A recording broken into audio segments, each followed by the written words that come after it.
Selamat datang di Desangka Kata. Di sini kita akan menangkap kata, menjalani makna, dan meneguk rasa. Kosongkanlah resah dari kepalamu itu, dan sandarkanlah letih ragamu itu agar kau tenang. Sebab kau pantas menikmati perjalanan nan melegakan ini. Mari kita mulai. Hari ini aku mengalami diare, gak tahu karena makanan atau minuman. Tapi ya, aku tidak memadamkan semangatku untuk membuat konten ini. Konten yang aku tujukan untuk mensupport sesama lelaki. Men support men. Judulnya sih begitu.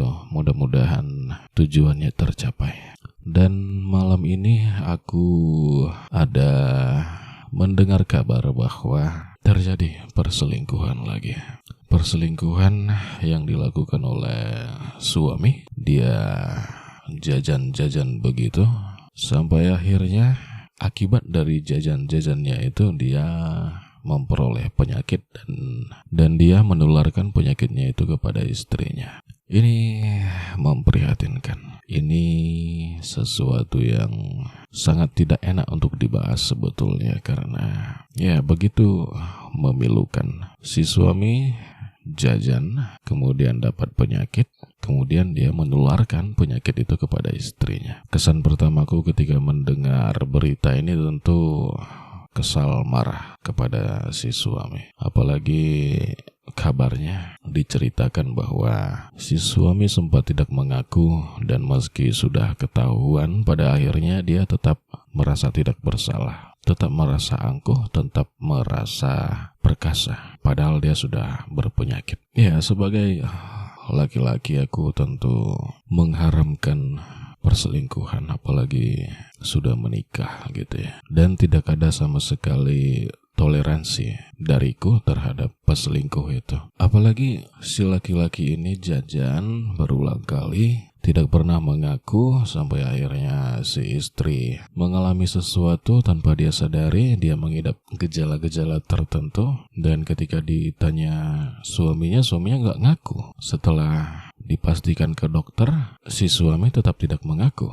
Setelah dicari tahu, diteliti, akhirnya ketahuan ketika si suami telat pulang atau beralasan ada acara apa, ternyata dari penelusuran si istri, si suami pergi ke hotel dan tempat-tempat semacamnya untuk jajan itu tadi. Aku sangat berpikir, aku sangat merasa bahwa itulah dampak langsung dari selingkuh itu. Meskipun ada yang bilang selingkuh itu ada dua, selingkuh badan, selingkuh perasaan, aku sama sekali enggak. Tak ada toleransi untuk selingkuh. Apalagi sampai membuat pasangannya itu menderita. Sudahlah menderita perasaan, harus ditambah lagi dengan menderita fisik. Dan ketika menerima berita itu, aku langsung merespon dihukum seberat-beratnya saja si laki-laki itu. Tak ada ampun, tak perlu dikasih ampun. Karena ya begitulah dampak dari selingkuh itu. Dan itu nyata terjadi. Yang seperti ini juga sering diberitakan. Mungkin